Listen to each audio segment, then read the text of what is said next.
You want? Could you? Do you go by Zach or Zachary? Zach is fine. Okay. Yep. And GRIITHS. Yep. Okay. Thank you so much for that. I appreciate it. Alright, so.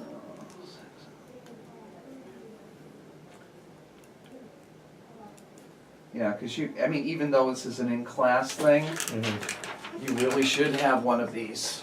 And I'm kind of surprised that your professor. Yeah, he actually didn't mention it, which is kind of fun. Well, the reason, yeah. That's right, buddy. The reason that you need to have this is because if in the future you decide that you're going to interview somebody for any kind of academic project, you have to have one of these. It's called the International IRB, International, I don't know whatever it is, board. But essentially, it's for those projects that involve usually medical. Right, okay. But also, you need to have it, you know, for this too. On record, Yeah. just legality. Well, yeah, it protects the university. Oh, okay, right. So, you should mention that to your professor. Sure. Actually, the last piece of this assignment is what issues or problems you had with the assignment, so definitely right about that. All right, okay. So all thank right. you. You're welcome. So I've started recording, if that's okay. Sure. Would you mind explaining just a little bit about yourself before we get into the Okay, questions? I am a lecturer here at the University of New Hampshire. I teach early American survey courses, modern American survey courses, as well as upper level and graduate courses, usually in a specified area, modern American history. For example, the history of the modern American West, which if you want to take it next semester, it's... I'd love to. I need some credits. Yeah, it's a 600, 800 course, but mostly modern American. I've also taught American Indian history, but that's about it. Okay. Okay. So I know you've traveled a lot. I have. Are you familiar with present wars, current ones, such as our involvement with Syria and our involvement with Egypt and Yes. whatnot? The Arab Spring is what immediately comes to mind when I think of how quickly word got around using cell phones and texting. And, Right. A Facebook. lot of progression as of late. Oh yeah, and so I'll let you ask your question. Oh no, please. This is kind of an open format. The Okay. questions are just a guideline. So All right, okay. If you feel like you want to go on a tangent, feel free. Okay, Please. all right. So I guess we'll start with the first one. Not related to cyber warfare. What do you think the most effective way to create a viral video is? Well, usually, particularly when you think of what's happening with ISIS, something that is controversial. A viral video could be something that's extremely funny. I mean, Right. lots of, cats that do silly things or dogs that do silly things. But when you get into the more serious areas, the beheadings that have been put up, which, when I think about the families of the victims, I mean, it's just, and not so much like Boko Haram. I mean, they're not doing viral videos in the same vein as say ISIS is. Right. But all of those topics are controversial. They're explosive. So you have both ends of the spectrum. You have the let's laugh and watch some baby giggle. Right. Which isn't a bad thing. And then you have the other extreme where you have some particular event that goes, off into, how many thousands of hits. Sure. So, I wish I had some statistical information on it. I wish I knew which was more popular though. Okay. The Were humorous you or the also at the serious job viral fair? videos. well, I tell you, some of these kitty videos, I mean, Yeah, they just. well, no, it's, I mean, my granddaughter who was at Rochester Institute of Technology, I'm gonna shut this door so it gets a little loud. Yeah, let me get that. You know, she's a freshman there, so I mean, every once in a while she'll send me, you know, a video. That's her way of relaxing, is she watches some silly little kitty video. So Right. the fact that kitty videos are not kitty, kitty or doggy videos aren't usually removed from the internet, as are videos of beheadings, for Yeah. example, Right. which is, it's a lot different. Right. YouTube took immediate action as well as Facebook. Right, They removed right, those videos right. within a 24-hour period. So Yeah. it's crazy. But it's important because what that does is, if these videos are allowed to stay on Facebook or YouTube, it adds a validation to what they're doing. And this is not a very good analogy, but for a while you had streakers going, you know, running through baseball fields. Okay. Right. And so there was a decision made that there would not be any filming of these streakers in order to, you know, validate what they did. Right. So really monitoring Facebook or YouTube for videos like what ISIS has done. I mean, that can be a daunting task. Of course. Yeah. Sure. Do But- you think it's right? Do you think it should be taken down? I absolutely do. You do. Yeah, because when I think about what Boko Haram has been doing, Mm-hmm. I mean, they're thugs, is what essentially what they are. Mm-hmm. And they're going into villages. I mean, they took, what, 300, or was it 200, young women from a school. Yeah. Horrible. Yeah. And the more organizations like that get out, and the more people, now I'm not saying you shouldn't understand who they are and what they're doing, Right. but some of these people do it just to, you know, advance their cause, as it were. Right. I mean, I don't think it advances their cause. I think it does just the opposite. Hurts them in But the yeah, grand scheme. because you see them as thugs. Yeah. Yeah. I do. I think we all should. Yeah. Okay. Kind of gearing it to cyber warfare, which is my original topic. Okay. Are you familiar with the term itself? Oh yeah. Okay.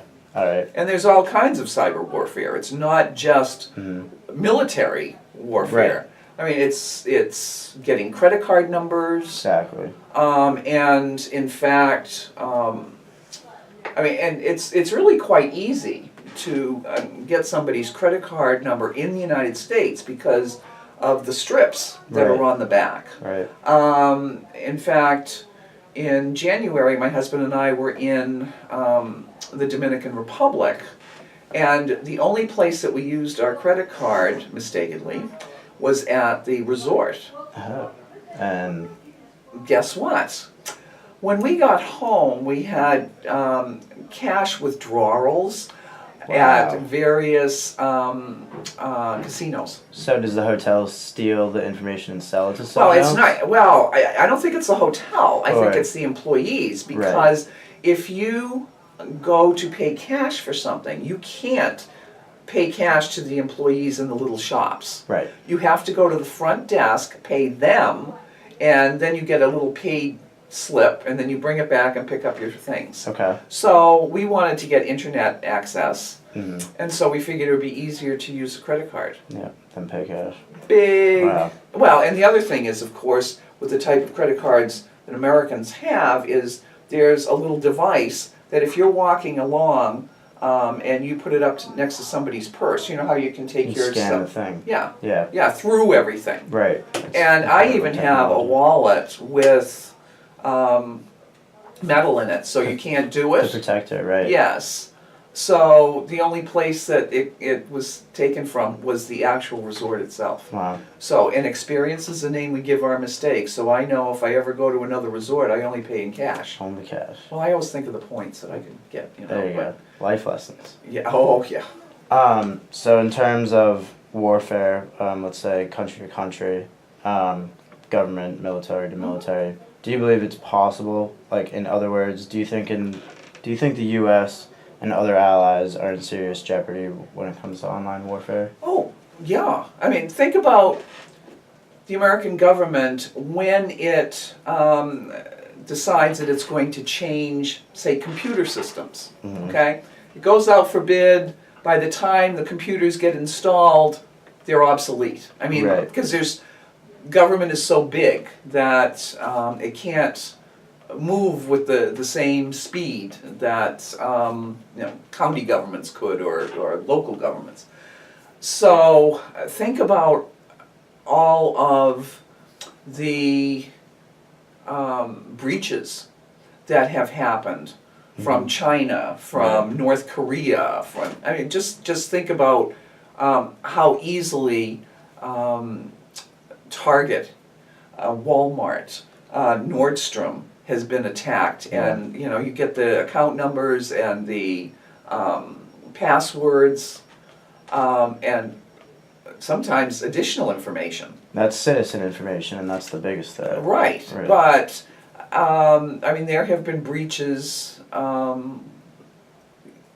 with government information. You have whistleblowers, you have people who are willing to sell secrets, and what would prevent them, and it's happened, preventing from selling passwords or giving them away, and yet it is a real threat. It is a real threat, and it's the firewalls. I mean, how many firewalls can you build? Right. Well, when you have people who are spending, that's their job. Their job is to break these firewalls. Right. I mean, what's happening in China or North Korea, for example, where people, hundreds, thousands maybe, are doing nothing but working day in and day out to break into the IRS, the Pentagon. So really, it's very, very frightening. It's very real. Well, it is very real. It's very real. In fact, right now, on my laptop at home, I've picked up some malware. I have absolutely no idea how I got it. Yep. Thank goodness I have somebody that can take care of that. Right. But, you go onto a website. I had the same thing happen to my computer here. I went to a website thinking I was getting something educational, and the next thing, there's malware. Virus and spam. Yeah. Left and right. Well, yeah, and you get some Trojan in there and forget it. Right, and then it's Yeah. embedded in I mean, there. it took our Cola Geeks guys 2 days. Wow. So it was deep in there, wow. It was, and it was because I was trying to transfer just a photo. Oh, wow. Over what platform, if you don't mind me asking? I don't know what they have.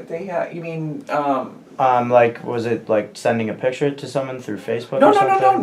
no. I was just taking the picture to put in one of my PowerPoints. Wow. And Okay. what happened was, it was a site that I was unfamiliar with, and I should have just gone to a regular site, but it had a different picture, and the picture never showed up. Okay. And the next thing I knew, Malware. oh yes. So it's ubiquitous. Right. And the average person, and because we do so much online, banking, purchasing, Amazon. I mean, I do most of my work on my purchasing on Amazon. I hate to shop. Yeah. But to go like this, that's a heck of a lot easier. It's a lot simpler. Yeah. But it makes us prime targets for these Sure. organizations. Absolutely. Right. Fortunately, if you store your, there are two sides of storing your credit card, because there are programs that will, monitor your keystrokes. Right.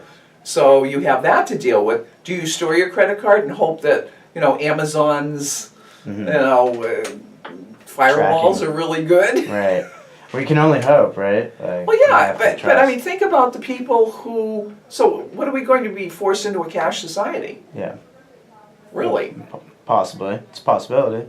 Well, what's the alternative? Because if you Right. go to Target or you go to Nordstrom and you run your credit card through, and soon somebody has all your information, Right. Identity and theft. it's not. Oh yeah, it's great for the people who have these programs. I mean, both my husband and I have LifeLock. Okay. It's $250 a year. Yeah. No, it's $275. Mm. So that's $550, but Secures her. yeah, it makes me feel a heck of a lot safer. Sure. But In terms of warfare, if terror organizations were to attack through the internet and cyberspace, what do you think their primary target would be? trying to get as much intelligence on U.S. military operations. So, in other words, do you think they'd go after the citizens first, or banking, online Well, I mean, infrastructure? well, I guess I'd have to think about what their prime target is. I mean, to go after large banks, I mean, and large banks have been Yeah. breached. Mm-hmm. Essentially, I'm guessing that they don't like the capitalist system. Mhm. And if we're talking particularly about some of the terrorists of the Middle East, I mean, they hate West. Everything. Everything West. Right. I think going after individual citizens, unless you have a large block of information that you could get from, say, a credit card company or a bank, I think that might take a little Supersede. more time. Right. But again, depending on the number of persons that are dedicated to that, and you have terrorist cells in the United States itself, so, and who's to say that there wouldn't be people who are working for banks and have an inside Right. That's job? I mean, I'm not trying to sound paranoid or anything, but it's a reality right. That's definitely true. that yeah, The guy from Wisconsin sure, moved out. Yeah. Absolutely. yeah. Did you know ISIS just announced that they have the first cyber army? So it's guys, not that it's the first, but it's the first whose main goal is to break into the U.S. Cyber system, I guess. I guess I missed that. It's something like 2,500 people, and they say they computer all day. So. Well, yeah, and that's exactly what it is. I mean, it's their job. Right. And who's to say? Because I mean, ISIS has attracted a lot of people from Great Britain. Mm-hmm. It's certainly attracted people from the United States. And there are a lot of intelligent people out there who are really against democracy and against what Great Britain stands for, what the United States stands for. And if they feel that by contributing to this cyber terrorism to undo these nations, then why not? I mean, when you think about it compared to boots on the ground, Yep. okay, it's a lot more effective, isn't it? Yeah. Absolutely. And you can't see it Right. until You don't know perhaps where it's it too came late. from. Right, Yeah. right. Mhm. And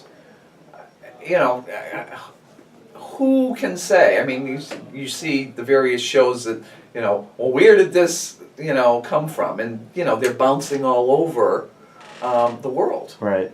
When you think about how technology has both helped and hindered progress, it's overwhelming. Do you think it's a more positive or more negative? Personally. Well, I think it's a balance. I mean, I love being able to text my granddaughter, to Skype my grandson who's at NASA in Houston. I Okay. mean, I'd love to be able to do that. Yeah, I mean, of course. so that's wonderful. I think about the soldiers who are in Afghanistan who can Skype with their families. Mm-hmm. I think that's a wonderful thing. Mm-hmm. Do I like the idea that there are people that can hack into your computer, even though you may have, because I have a very secure setup at my home, Mm-hmm. but I noticed after I saw all this malware that it usually says secured. But it's not. I don't know. Right. So I have to have my computer guy look at it, and Right. that's costing me $100 an hour. Yeah, right. So think about the personal expense that people go Okay. through, okay? I mean, already it's costing me and my husband $550 to get, this super duper monitoring system. Yep. Then I have to spend, and it's probably gonna take him 3 or 4 hours. Sure. So there's another, $300 or $400. Okay. And that's just somebody. What about the people who can't afford that? Of course, the people who can't afford that probably don't have a whole lot of, credit cards or. No, right, but yeah. But still, I I mean, it's a personal problem. Now, do I think they would go after? They're certainly going after, federal installations. Yep. Think about. I mean, I don't know what it's like. Example for the military that's in Afghanistan. I mean, they don't have their own laptops? Do they have a secure laptop Good question. to so they can Skype their family? Yeah. Who knows? I mean, and who knows if there are members of the military who are undermining, Mm-hmm. these operations. Right. I'll use your term. How is the U.S. response in terms of boots on the ground different from past events? Oh, well, I mean, I almost think that boots on the ground are going to become obsolete, Okay. at least in large numbers. I mean, there may always be some form of boots on the ground, Yeah. but think about what's happened recently. I mean, drones are doing all the work. So Right. all those kids that play video games, and good as they hell, have the dexterity to do. I mean, that's what they're doing. I mean, they're using drones instead of boots on the ground. Mm-hmm. And what does that do? I mean, it does a number of things. Number one, it cuts down on casualties, American casualties. But what does it also do? I mean, it means that there can be an escalation of civilian casualties in that country because, drones aren't, they are controlled by people thousands of miles away, Right. and if there's incorrect intel, people can get killed. Now, not that wouldn't happen with boots on the ground either, but. No, absolutely. But I think it's going to be a while before we don't have boots on the ground, but certainly with the introduction of drones, I mean and you can buy a drone Right. yourself, Right. You can. and you go to Hammarker Schlemmer catalog, and you can get one that takes pictures and videos. Yep. So, and think about what technology has done. I mean, you're almost afraid to say anything Mm-hmm. because somebody could be recording on your cell phone or Right. their cell phone, Sure. and that could go viral. Yep. And that's why we signed the contract. Yes. How do you think media coverage is similar or different to past events? Do you think there's an increase or? You mean media? So the way that the news covers these stories on ISIS and these terrorist organizations. Well, it becomes a level of responsibility as far as I'm concerned. I mean, you have certain media outlets who are either extremely conservative or extremely liberal. Gone are the days when news was news without an obvious bias. Right.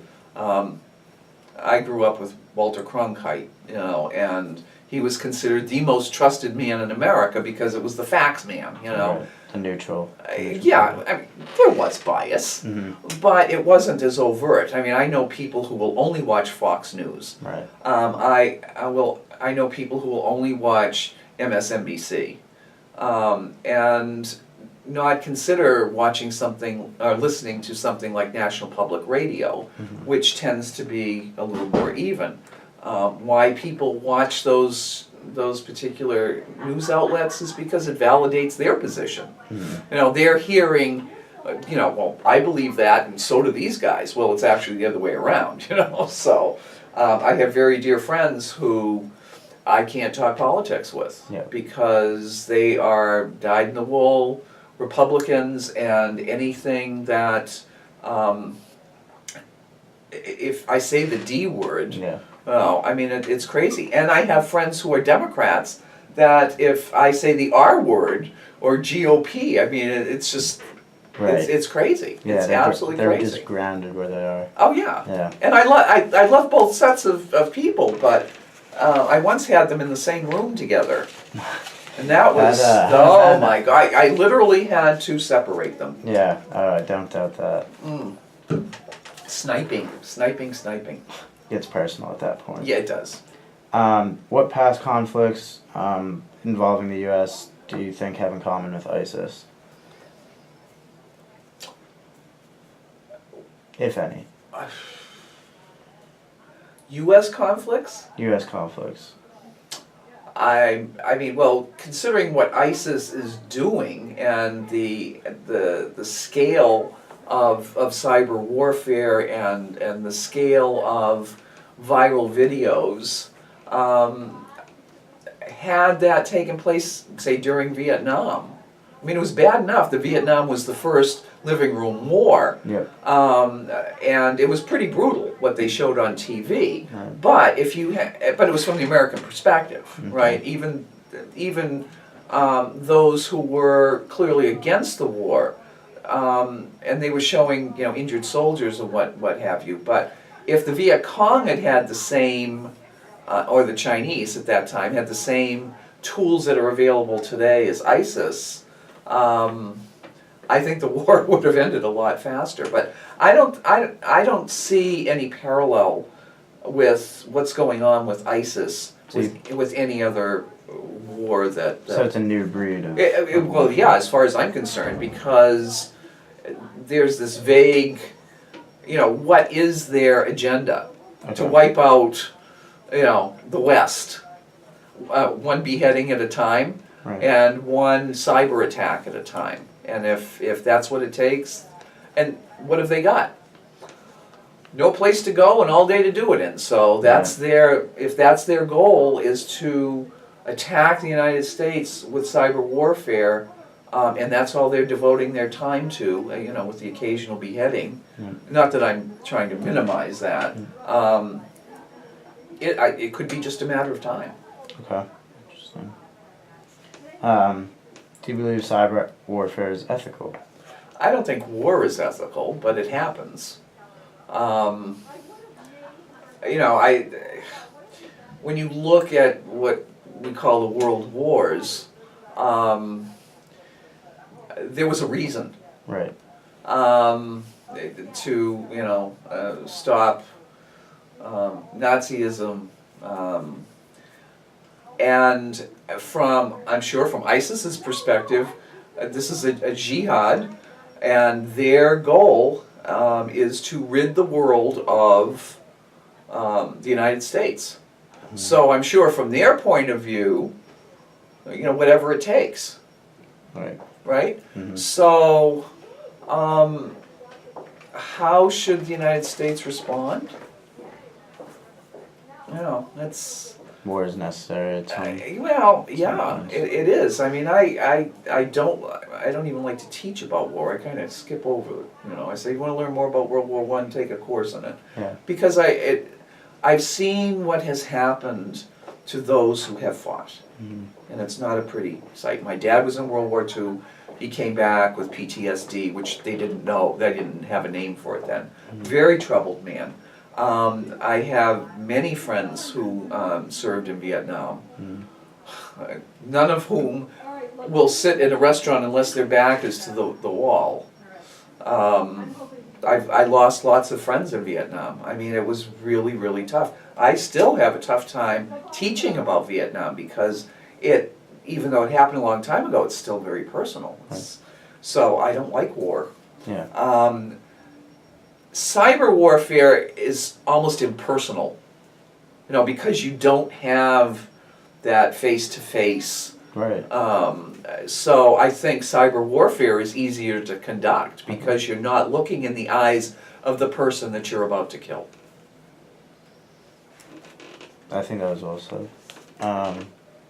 Can the U.S. and other allies further monitor activities by these organizations? Do you think Well, it's they possible? could, but it's like anything else. I mean, what kind of cooperation are you going to get? Right. You know, you have MI5, MI6, you have FBI, CIA.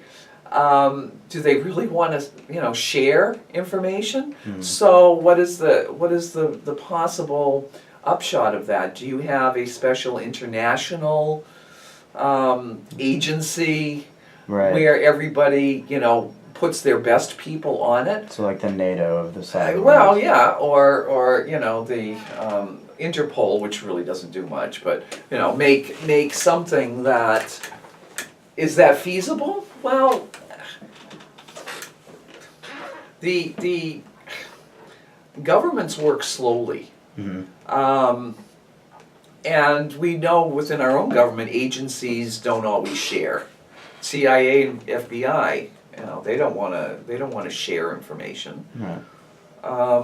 So, is that being defeatist? Well, I think it's being realistic. I think that schools like Rochester Institute of Technology, they have one building that's all concrete, very thick walls, where they teach kids how to hack. Yeah. Yeah. And I mean, it's not just there. It's, I mean, so do you take the best and the brightest and you train them, and supposing they go to the other side, you know? Yeah. So this is a very real and vicious circle. Yeah.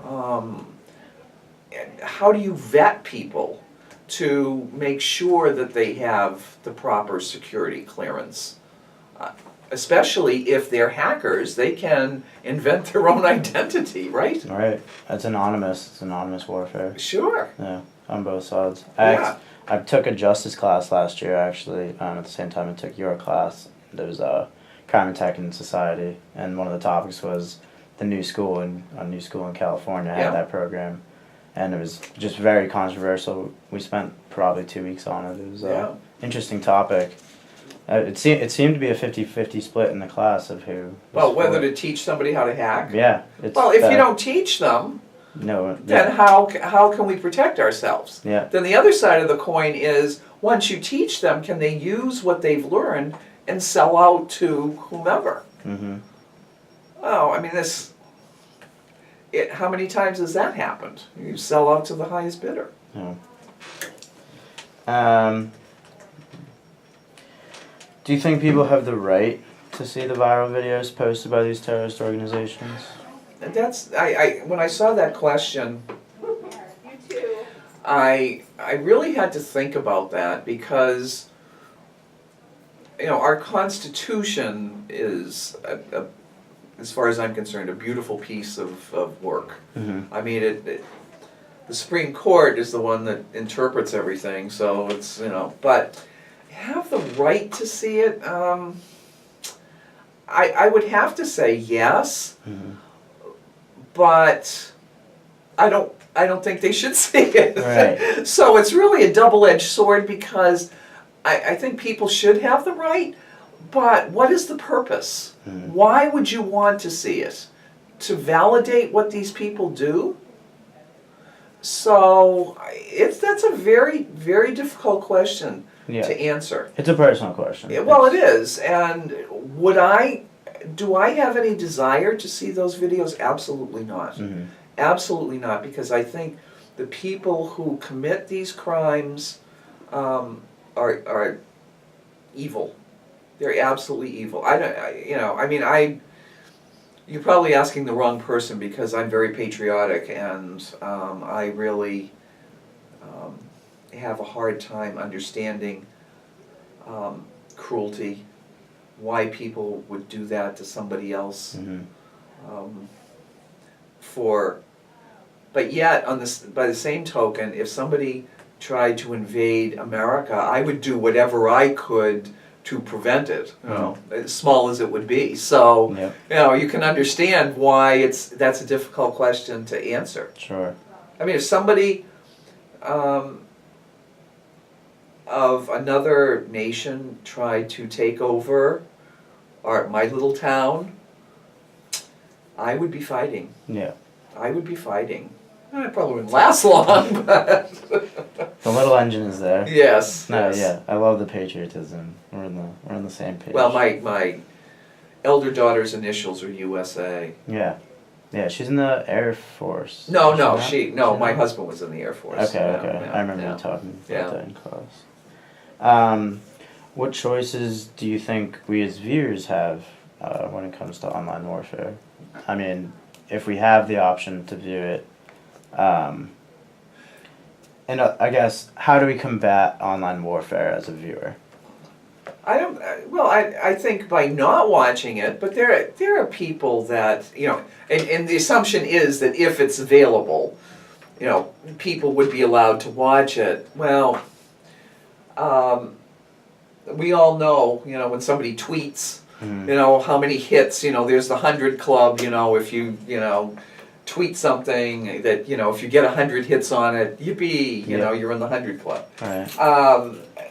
I think that validating, you know, these horrible individuals is what happens when these videos are, because you know how many hits a video gets. Yeah. Millions. Yeah, hundreds, millions. thousands. Yeah, I mean, it's just like, there was one that my granddaughter sent me. I don't know, I don't remember what the cat was doing, but it had like 2 million hits, and I'm thinking, Astronomical. yeah. And my first question is, there are 2 million people that have time to watch this? Right. Those people who are against America, against the government, would be the ones that would be watching it, sending it to other people of the same ilk. So, you know, it always goes back to, should these be allowed to be viewed? Well, it just, it could increase the number of supporters. Yeah. So by not watching it, we're not supporting them. Right. Well, because it's one fewer hit than that they're getting. Right. How is democracy, in the sense of free choice, affected by cyber warfare? Well, I guess if you think of cyber warfare as, you know, getting your credit card hacked, which is cyber warfare, I don't think we have much choice at all. No, right. And the choice that I've made is to try to protect, you know, the information as much as I can with, you know, outside companies. Mm-hmm. I mean, think about when, I don't know how long ago it was that, how many millions of Social Security numbers were That's right. yeah. The Walmart Target had like 2 million shoppers' information scanned. Right, and my younger daughter, because we had a card that was for the company, and she went to Target to buy some Christmas presents for some of the clients, and Someone hacked into it, yep. Stole the Did they steal the Social Security number? I don't think so, because she's, I gave her for a present, I gave her one of these super duper things too, so that, Oh, okay. you know, because and what they do is anytime new credit, one of the things they do, anytime new credit is applied for, Mm-hmm. You're alerted. Yeah. And we're all crazy because I check every single one of my credit cards every single day. Good for you. Play it safe. Well, I do, Yeah. because, I mean, it wasn't the first time I've been hacked. I was driving through the Bronx, many, many years ago, stupid me. And of course, you know, they have parabolic microphones. Right. And there was something that came on the radio, my husband says, oh, you know, we should get that, so I get on my cell phone, and I called up, gave my credit card number over the phone, duh. Mm-hmm. We got back from vacation, and there was, somebody had purchased a transmission in Texas, and I started getting catalogs. with the first name Carol, because apparently they didn't hear what my name was. Okay. And I had about, maybe $1,500 of clothing, oversized clothing sent to the Bronx. Wow. Wow. So, That's yeah. That's scary. Just over your phone, like. Well, and this didn't even- was in the 90s. Yeah. I mean, this wow. wasn't, Recent. no, like, no. Very recent. So Wow. what do? I mean, they're sitting in the Bronx with their parabolic microphone, Mhm. hoping to get something, and I just played right into them. So that's why you have to be careful what you say over your Sure. cell phone. What would be an appropriate time to destroy the internet for the good of the people, and would it ever be necessary? Destroy the internet? Wow. Get rid of Was these. that on here? Yeah, these are new questions. Oh, okay. Eliminate these platforms such as Facebook and Twitter and Snapchat and Instagram. The ones that promote these types of viral videos. Should we get rid of them? When would be an appropriate time to get rid of them? Not should be now, but That's a tough question to answer, because I would be very happy if, for Facebook, for example, I'm surprised that young people even use Facebook anymore, because it's really been taken over by the old people.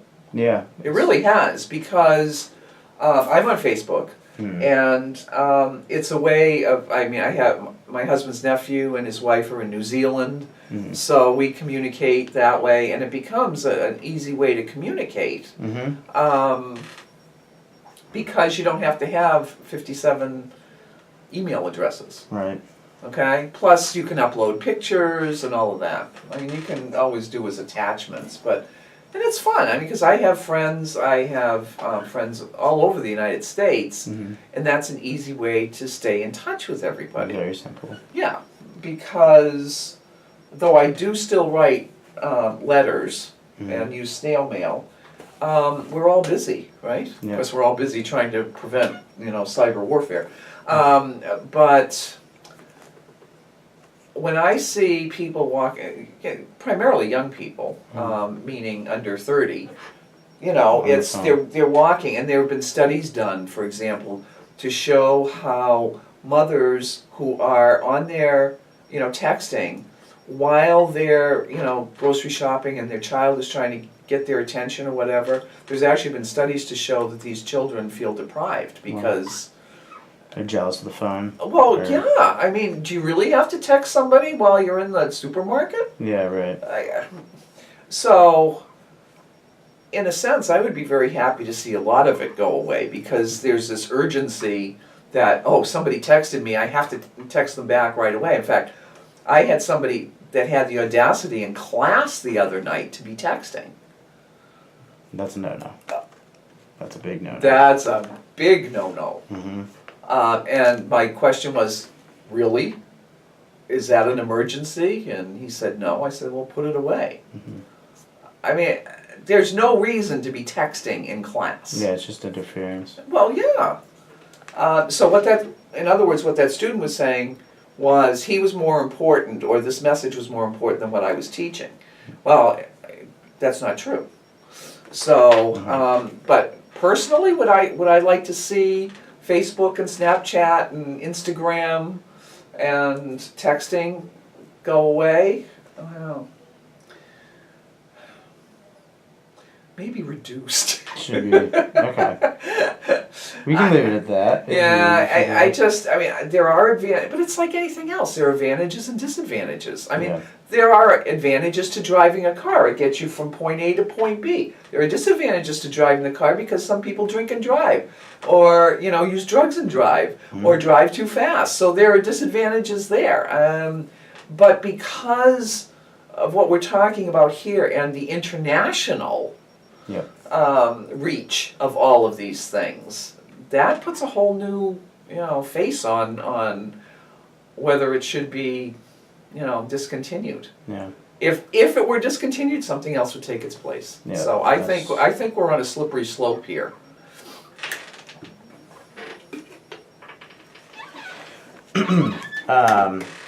so I mentioned the ISIS, their announcement of the new digital army. Do you think the U.S. needs a designated digital army? And if so, what would be their assigned tasks or jobs? Well, I don't know if it'd be digital army, but certainly digital military, because I think it's important because of the breakdown in what various branches of the military do. I think it would be important to have assigned units that deal with this. So for the Navy, for example, I mean, they have different purview than does the Army. So I think that to have a digital military, I'm surprised, they probably have the beginnings of it already. I'm sure, yeah. I mean, it's not something I've really investigated, but you almost have to. I'm sure there's some branch in the Pentagon that is doing this, but should it be more public, that people know about it, you know, not what they do, but that it exists? Yeah. Would that make a difference? You know, you have people in you know, various parts of the world that are just laughing up their sleeves, you know, saying, how far behind is the U.S.? Yeah. So does it become a proactive situation or reactionary? And at least what the media has told us, much of this cyber warfare has been reactionary. Not that companies like Target or you know, the other ones, banks or whatever, haven't attempted to do something ahead of time. It's just that those who are dedicating all of their time to breaking down these firewalls have an advantage.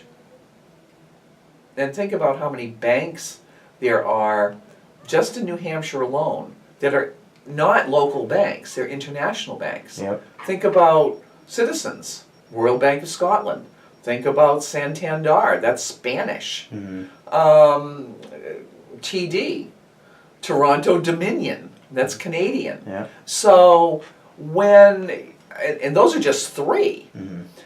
Think about what their reach is throughout the world. Yeah, it's all. Yeah, so do they have the same firewalls everywhere? So if I don't know. But if they did, what would that mean? All you have to do is break down one firewall and you can get into, you know, the banks internationally? Sure, domino effect. And Yeah. You can do one, you can do them all. Exactly. Yeah. I mean, I don't know what the answer is to that, but Right. but certainly, I mean, and that's really frightening. That is frightening. So, excuse me, should we have a you know, a cyber military dedicated to? I mean, we should have a whole strata of society that's doing that because we're all at risk. Yeah. We're all at risk for the very simplest things. And it's like the individual's kind of obligation to,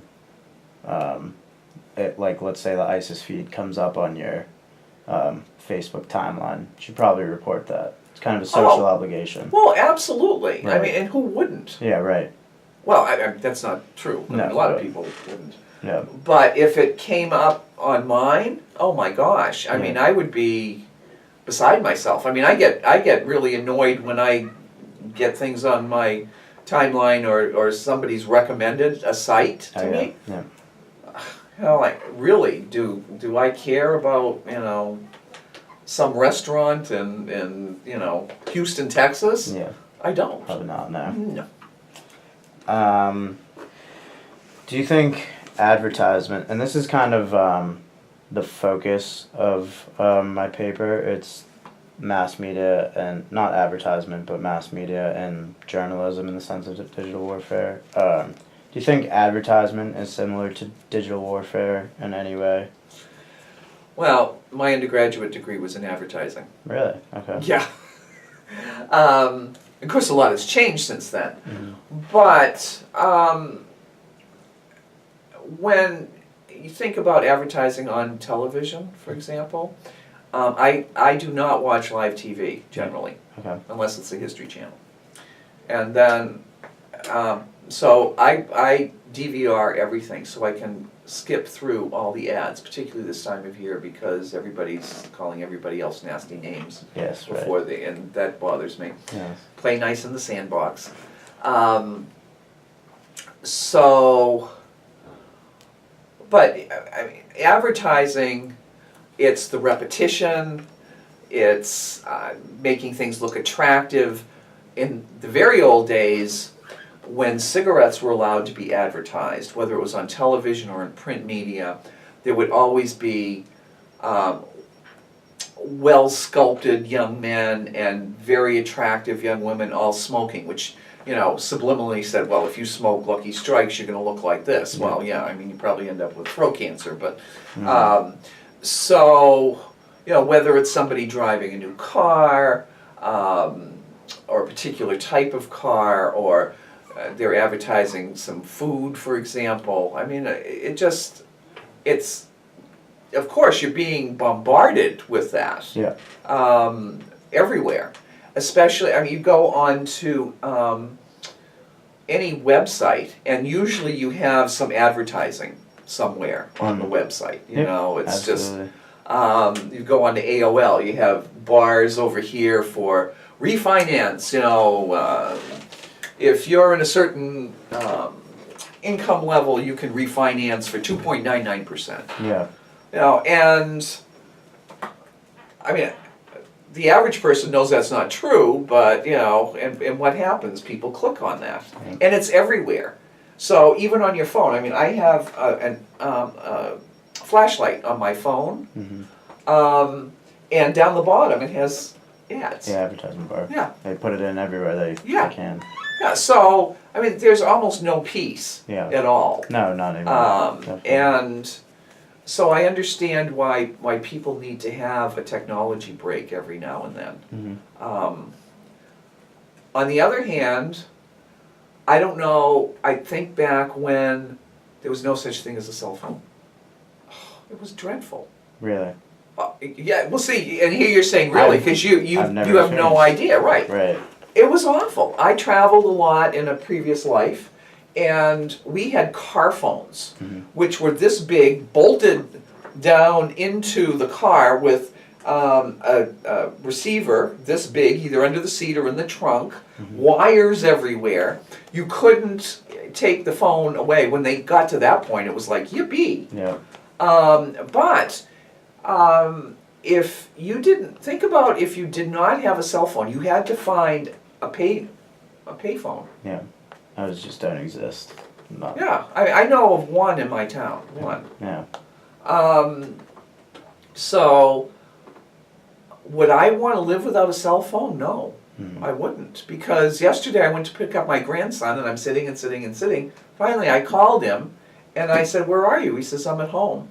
I was ready to choke him. I said, "Well, why didn't you tell me soccer practice was canceled?" He says, "Oh, it's over." I said, "And I was supposed to know this how?" But otherwise, I was starting to get really nervous that something had happened. Yeah, right. And I'm out in the middle of the soccer field looking for him. And if I didn't have my cell phone, I would have had to go and find or drive to the house, and I would have been in panic mode. Yeah. So, and there's a safety element about cell phones. You know, if you see something suspicious, you can take a picture, right? Right. You can do a video. So, are there advantages? Sure. Absolutely. So, getting rid of, I wouldn't want to go back to the time when, a smartphone, you can do more on a smartphone than anybody when I was your age would have never, ever, ever thought about. Ever thought about. Yeah. I mean, Dick Tracy had the watch you could, talk into. Well, Apple has that now. Yeah, that's true. Yeah. Google Glass and whatnot. Yeah. Yeah, modern technology is advancing so rapidly. Well, it's exponential. Yeah. And I think people in your generation don't realize how far things have come because you didn't live through the microwaves that were this big. Yeah. And you didn't dare stand next to them. You had a microwave monitor to make sure that, you know, the microwaves weren't coming out after you, you know, and it was pretty, well, I mean, microwaves, it was the size of a, you know, regular wall oven. Yeah. And now it's a little compact. Oh yeah, I mean, and you buy it for $49. I mean, the first microwave I had cost $3,000. Oh my gosh, wow, that's an astronomical amount of money. Well, it was a commercial one because my husband owned a restaurant supply company at the time. But it was $3,000. Okay, wow. I feel like those would run no more than $1,000. Well, think about computers. Yeah. The first computer I bought was an Apple IIe in 1983, I think it was. It was 2 floppies, and they were floppies this big. Mm-hmm. You had to put in your operating system first, and then your program, and then you know, once that kind of, because there were no hard drives. Yep. So I bought that, had a color screen. Screen was about this big, keyboard, color printer, and modem, and it cost $3,500. Mm-hmm. And I've been on AOL, it was called CompuServe back then, since 1983. The only thing you could do back then was make like airline reservations. Oh wow. But I traveled a lot, so you used it a lot. I used it a lot. Right. But I mean, it's just, you have no idea No. how far things have come in the matter of 2 decades. Right. Yeah, I've only seen one of those in my life, and I read the Steve Jobs book, and it was so intriguing, just the progression of that company itself.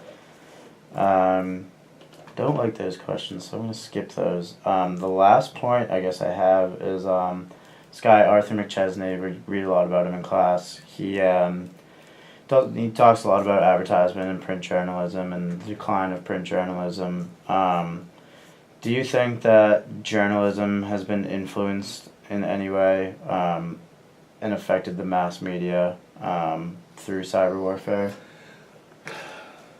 And like the validity of stories has been influenced. Okay, well, I guess I'm not quite understanding the question. So, do you think media stories are framed one way or another for or against? For or against cyber warfare? Or any political issue? Or absolutely. Yeah. I mean, you have to understand journalism of and by itself. In the middle to the late 1800s, if you read a newspaper from that period, it's clear where that person's coming from. They had an agenda. It wasn't who, what, where, when, why, and how. Yep. I mean, it's just, that's what, in journalism, you're taught. At least the who, what, where is in your opening, because that's the hook to get you to read it. Well, you read some of these old newspapers, and I've read a lot of them. It's like, holy moly. I mean, they're like editorials. Yeah. Oh, you know, he was a terrible man. Yeah. So, yeah, I mean, of course journalism, whether it's media, print media, or like the Fox News, or like the MSNBCs, yeah, they're very slanted. What about shock jocks? You know, think about, some of the things that, I mean, I wouldn't call Rush Limbaugh a shock jock, but boy, he can get people really riled up. Yeah, right. And does he really believe that? I'm guessing he does. I mean, we're not talking about, Howard Stern here, but yeah, I mean, there is a definite slant. I really think that I listen primarily to NPR. I've stopped even watching local news on TV because they always have this hook. Oh, blah, blah, blah, blah, blah. I mean, it's like reading the tabloids in the checkout line where they have this sort of incendiary headline, and then if you read the story, it's really undoing everything they said in the headline. Yeah. So between advertising, between journalism, and a lot of newspapers have fired their journalists, for the print media, because people will read, and I have to say, I read my newspaper every morning, my local newspaper, but if I want world news, I'll go online for it. Yeah, New York Times or something. Yeah, London Times, because I like to read newspapers from other countries to see how they're looking at Very America. interesting. Yeah. Well, because I lived in England for a while, and it was really interesting. It was during Chappaquiddick. It was during the moon landing. Mhm. So it was during Vietnam. Right. So